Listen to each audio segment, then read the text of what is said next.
back, YouTube, and once again today we're back on our 1970 Chevelle. So we are time to do some upgrades. So we've had the car together. I put about 300 miles on the car, and there are a few things that I would like to change. So what we're gonna tackle today is our fuel tank. So inside the vehicle is a tank sink tank, and it works. There's nothing wrong with it except for the future upgrades I need to make. I need a little more clearance here. So I'm going to put another tank sink tank in. They actually make a notched fuel tank for Chevelles. So we're gonna take our full size regular tank down so we can gain some more clearance for exhaust and future suspension modifications here. So what we will do is we have to first remove our old tank. And remember, anytime that you are working with fuel, you want to be very, very cautious. So that we're going to replace it with, like I said, is another tank sink tank. This is the part number for it. And we will get this thing out and unboxed and up on a cart so you can see some of the differences before we install it. So this is our tank. Let's pull this thing out.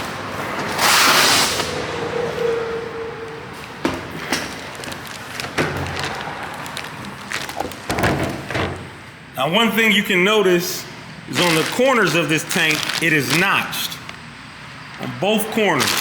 So that gives you better clearance for things like mini tubs and exhaust. So that is the main reason why we're going to this tank, because we need more room for our future suspension upgrades. And I plan on putting a little bit bigger exhaust on there, and I want to keep the tailpipes coming out the rear of the car.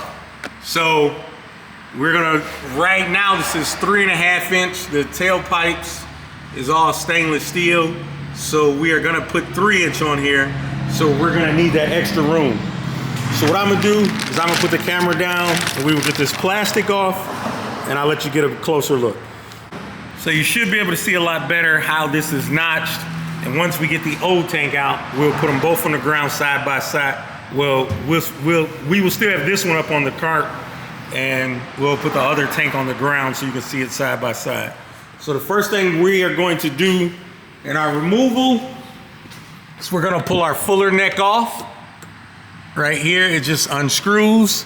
Then we will disconnect our fuel lines and our fuel lines and our evap lines and remove our electrical connection.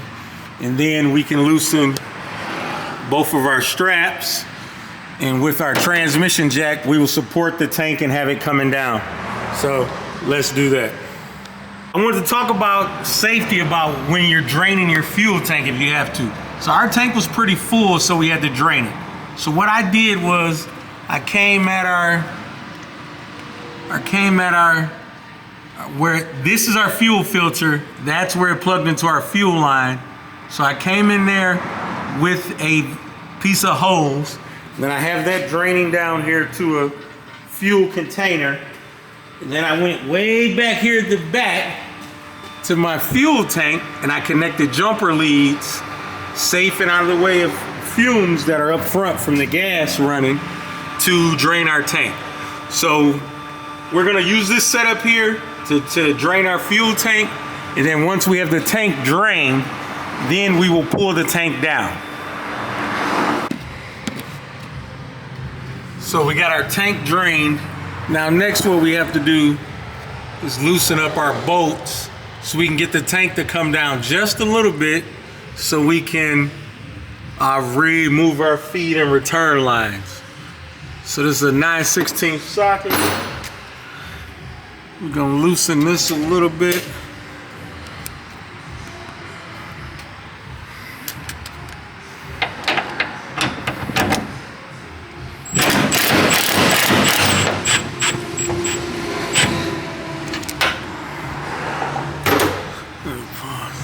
So we got our trans jack underneath here. We're gonna support our tank. You see, we got the one strap off there.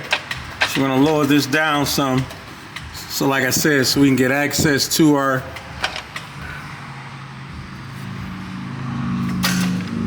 fuel lines up here. Trying to see, I don't think I'm gonna be able to do it one-handed. Let's see. So we got our tank dropped down, sitting on our jack, and now what we need to do is get to these fuel lines up here. They're AN fittings, so we gotta loosen those with AN line wrenches. Like a wrench like that right there. So we'll get that off. Okay, so this is our old tank. You can see how the front corners of it are made, and this is our new tank. Give you a good view side by side what the two differences look like. So this is where we're gonna gain all of that extra exhaust and suspension clearance. Now as well, in this tank right here, we had a 255 pump because like I say, we're making room for upgrades. So when we put our new tank in, we are going to upgrade into a 400 liter per hour pump. So this pump right here is 450 liters per hour. It'll support 1,000 flywheel horsepower. So we are going to upgrade to this. So we have to make a new sending unit. We have our sending unit right here, set up our pump, and then we will get that installed in our new tank. And then we will measure for our fuel sending unit. So we're gonna make up a new hanger for our tank, for our new 450 liter per hour pump that goes in our notch tank. And we will check to see if the measurements are the same, but I don't think that they are the same but between the regular tank and the new tank. So we're most likely gonna have to make up a new fuel sender unit, but we can transfer this hose over. Well, actually, I don't even think we have to do that because we should have got a new hose. Definitely got a new filler neck. I'm pretty sure we got a new hose too, and our tank kit. So let's see, maybe.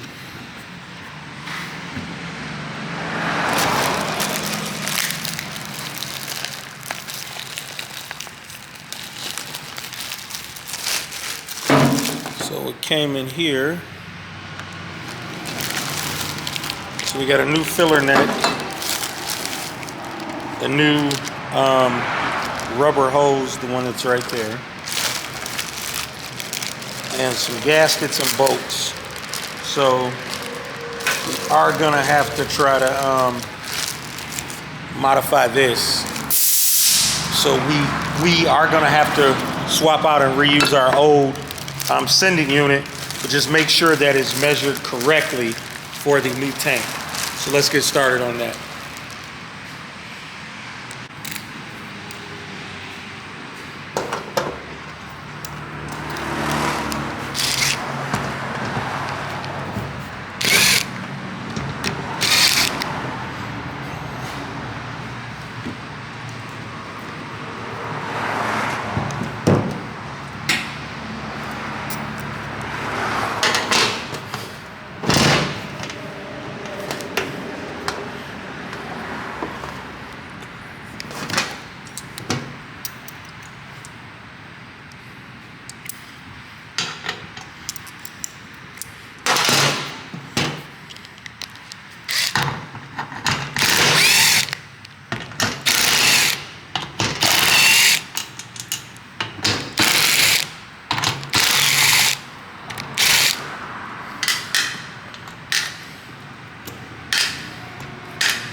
So this is our sending unit. So this here is our sending unit. So we'll make sure that we get this measured up for our new tank correctly. Let me grab something to get this hose over.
So next, we need to pull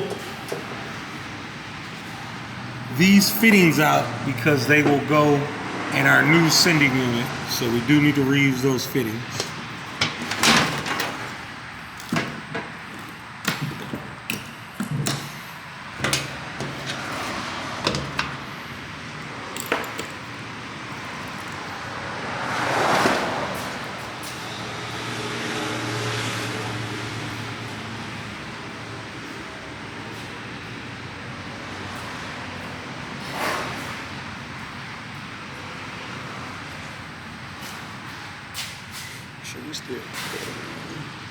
So we got our AN wrench here.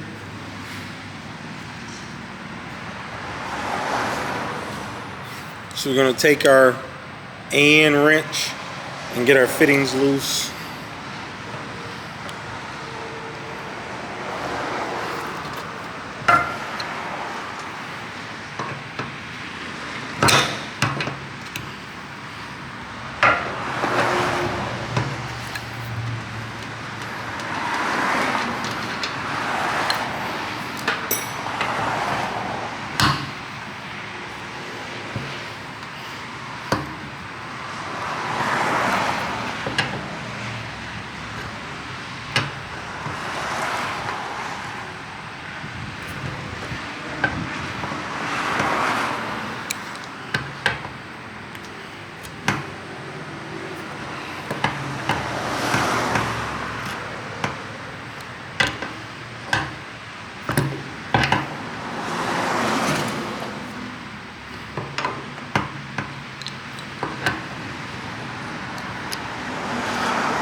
So now we got both of our fittings out, so we're good. Now the only other thing is I'm gonna grab this hose clamp off because we can still reuse that hose clamp. I'm not gonna reuse the neck though because we have a new one. So.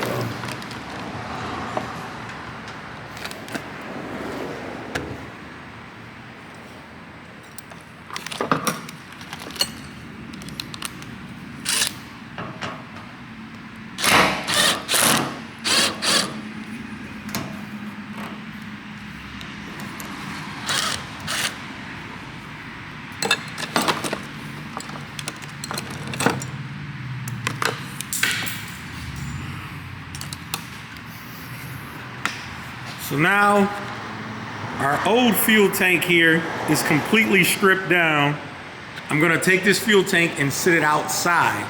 I'm gonna flip it over and cover up this opening because I don't want a fuel tank that had gas in it just sitting around in the shop because of the smell and the possible fire risk. So we'll take this outside. So we got our fuel sending unit in the tank. Right now we are about to drop our fuel pump assembly in. It's got our Walboro, our 450 GP9 pump. We got this from TankSync through Summit Racing. So we'll put this in and get it secured down.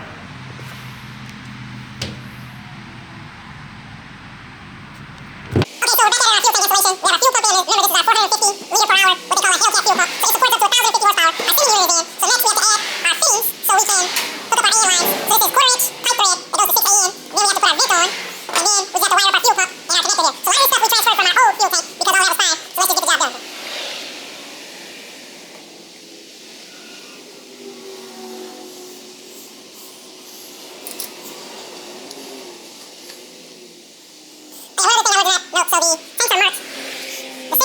return and supply. As you can see, that one says R for return. This one says S for supply. So this is your pressure feed out. This is your return feed back in.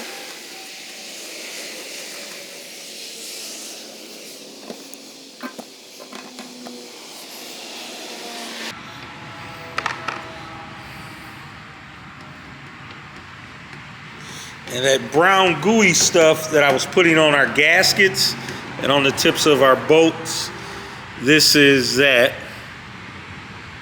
So it's just a Permatex liquid as well. So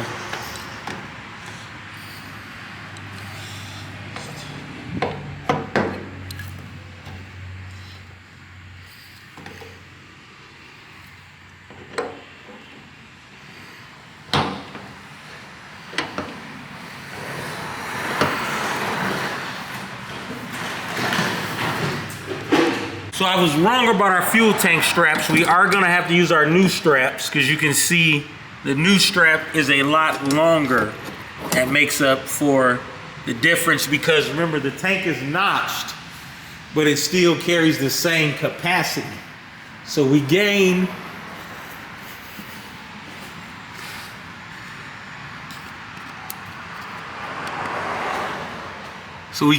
all of this clearance here, but it still stays a 20-gallon tank.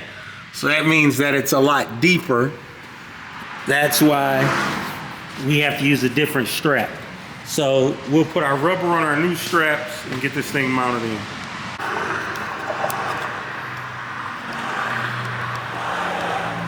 So our tank is fully mounted. You can see the tons of clearance that we have right here between the exhaust and the fuel tank on both sides. We got a ton of clearance now.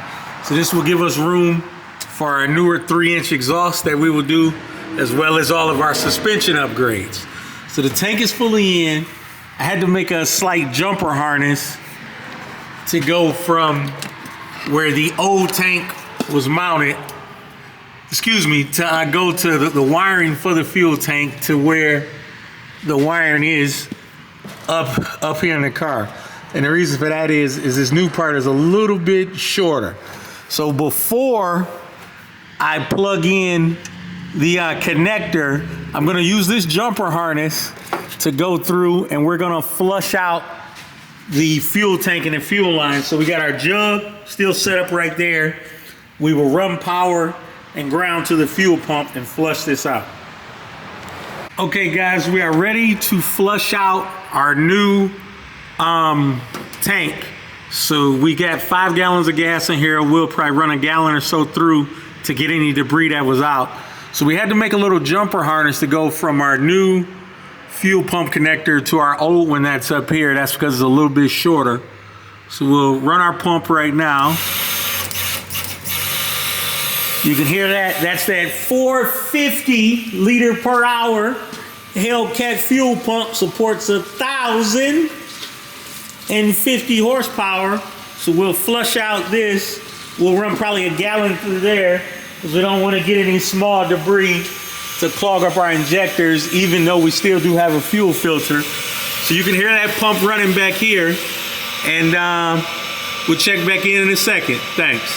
So guys, we got our feed line hooked up. Now we're inside of the car. Let's check our gauge. Let's see what that does. So about a quarter tank. That is about correct because it's a 20-gallon tank. We only put 5 gallons in here. So the pump should have primed. Now let's start it up. So let's have a look underneath and see if we got any leaks. So no gross leaks. So we'll raise it up and see if we got any small ones.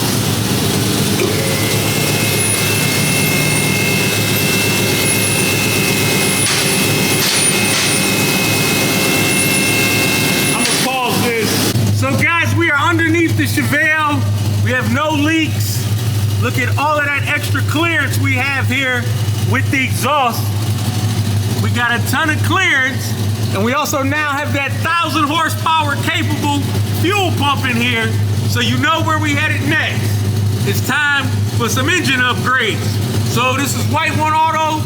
I just want to thank you guys for tuning in again today, and remember to continue to comment, like, and subscribe, and we'll continue dropping more good content for you.